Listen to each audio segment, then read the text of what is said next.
হাজিরা বলতেছে আমাকে নাকি আরাফায়, আমাকে নাকি মিনায়, আমাকে মুজদালিফায়, আমাকে খানায় কাবার চত্বরে, আমাকে আপনার রওজার পাশে দেখেছে। আগে বলেন সেই কথা।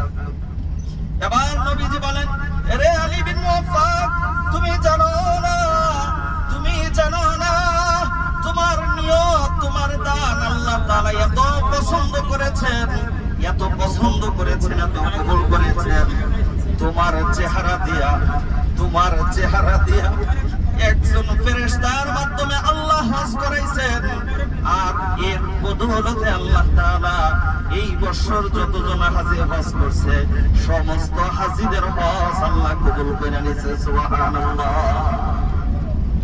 এই জন্য হাজী সাহেবরা যারা এখানে আছেন, গাড়িতে যারা আছেন, নিয়ত রাখে সহি করে নেওয়া যে আমি একমাত্র আল্লাহ তাআলাকে রাজি খুশি করার জন্য হজ করতে আসছি। আমাকে বাড়িতে গেলে হাজী সাহেব বলে ডাকবে, আমার সম্মান বাড়বে। আমি 2 বার হজ করে আসছি। অনেক হাজী তো এমনও আছে বাসায় মেহমান গেলে বলে, আমি 3য় বার হজ করে যে জায়নামাজটা আনছি, এই জায়নামাজটা দাও তো, আমরা এখানে নামাজ পড়ি।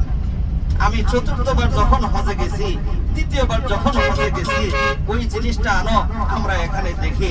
তো এই ধরনের মন মানসিকতা যেন আমাদের না থাকে। আল্লাহ রস্তে বলতেছি, পায়ে ধরে বলতেছি, আপনারা এই জিনিসটা পরিহার করুন। এরপর মক্কা মদিনার যে সমস্ত বিষয়গুলা আমরা বারবার আমাদের বলা হচ্ছে যে আমরা যেন আমাদের মুআল্লিম সাহেব, বিশেষ করে মামুন আরবি সাহেবের কথাগুলো যেন আমরা মেনে চলি, আমরা কিবোর্ড শেখায় যেন না করি।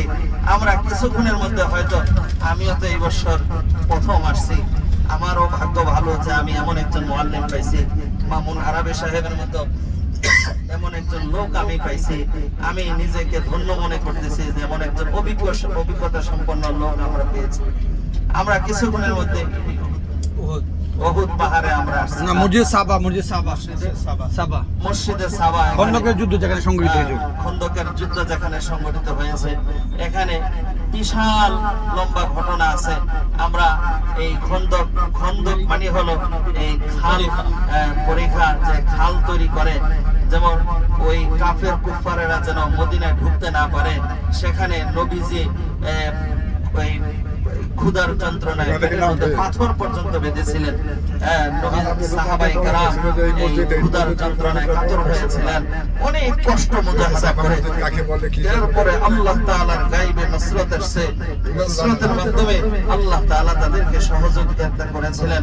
এরপরে উহুদ পাহাড় সামনে আসতেছে। উহুদ নিয়ে আমরা জীবনে অনেক অনেক অনেক ওয়াজ আমরা শুনেছি, অনেক কিছু আমরা শুনেছি।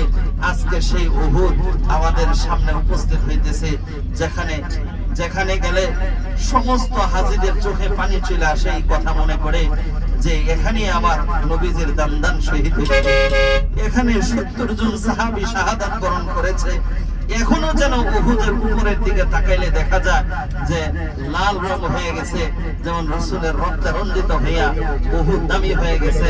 উহুদে অনেক ওয়াকিয়া, অনেক ঘটনা আমরা, বিশেষ করে এখানে মা বোন যারা আছেন আপনাদেরকে লক্ষ্য করে বলছি, উহুদের যুদ্ধে যখন নবীজির দান শহীদ হয়ে গেছে, তো শয়তানের পক্ষ থেকে একটা ঘোষণা হয়ে গেছে, কুতিলা মুহাম্মদ, কুতিলা মুহাম্মদ।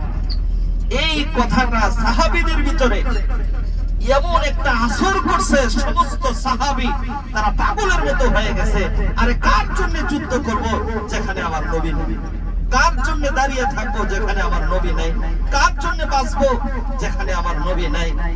বিশেষ করে মা বোন যারা আছেন, হব্বে রাসূল, নবীকে মা বোনরা কি পরিমাণ মহব্বত করছেন, কি পরিমাণ ভালোবাসছেন, এর একটা জ্বলন্ত প্রমাণ হলো একজন মহিলা পাগল নির্বেশে ছোট ছোট কয়েকটা মসজিদ আছে এই যে পিছনে, আর এই যে মসজিদ জামে খন্দক, এর মসজিদ কেউ তো শোনে না, মাইক দেব। এখানে যে ছোট ছোট অনেকগুলো মসজিদ যাচ্ছে, খন্দকের যে প্রান্তর, এখানেই খন্দকের যুদ্ধটা সংগঠিত হয়েছিল। এই যে মসজিদ, এই যে হাতের বাম মসজিদ আলী, এই যে এটা মসজিদ আলী, এই যে হাতের ডাইন নেই, এই হাতের ডান পাশে দেখেন একটা মসজিদ, ছোট মসজিদ, এটা মসজিদ আলী। হাতের ডান পাশে যে ছোট্ট একটা মসজিদ, এরপরে হাতের বামে অনেকগুলো মসজিদ আমরা দেখতে পাচ্ছি। আল্লাহ তাআলা যেন আমাদেরকে কবুল করে নেন। না খন্দকে কোনো নামা হবে না, এটার নাম কি? এখানে কোনো নামবে না। আপনারা উহুদের ময়দানেই করতে পারবেন। তারপরে মসজিদে কেবলাতাইন এগুলো এই যে সব জায়গাগুলোতে আমরা নামবেন। উহুদের যে সংক্ষিপ্ত কথা।